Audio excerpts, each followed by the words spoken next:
লিডারশিপের ক্ষেত্রে যদি আমি আসি, কর্পোরেটে বা প্রফেশনাল সেক্টরে দেখা যায় যে একজন লিডারের শুধুমাত্র স্কিলস অথবা তার এক্সপিরিয়েন্স দিয়ে বিচার না করে দেখা যায় যে স্কিলস এবং এক্সপিরিয়েন্স থাকলে দেখা যায় সে টিম চালাতে পারছে না বা কোনো না কোনো জায়গায় প্রবলেম হচ্ছে যেটার জন্য সাফার করছে হয়তো বা প্রতিষ্ঠানগুলো।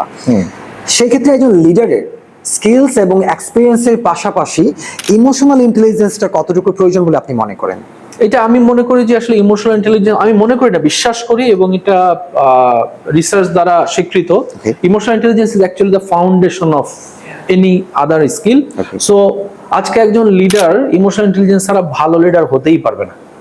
সে হয়তো বা তার মামা চাচার জোর বা র্যাঙ্কিং দিয়ে করছে আনফরচুনেটলি, কিন্তু আমি যখনই বলবো যে আচ্ছা if I ask any question to this any employee যে আচ্ছা তোমার ভালো নেতা কাকে মনে করো, সে বলবে যে আচ্ছা যে আমাকে বুঝতো, আমাকে কাজের সুযোগ করে দিত, আমার গ্রোথ নিয়ে চিন্তা করতো। এগুলো কি? This are the traits of emotional intelligence. So লিডারশিপে ইমোশনাল ইন্টেলিজেন্স এটা মাস্ট একটা কম্পোনেন্ট।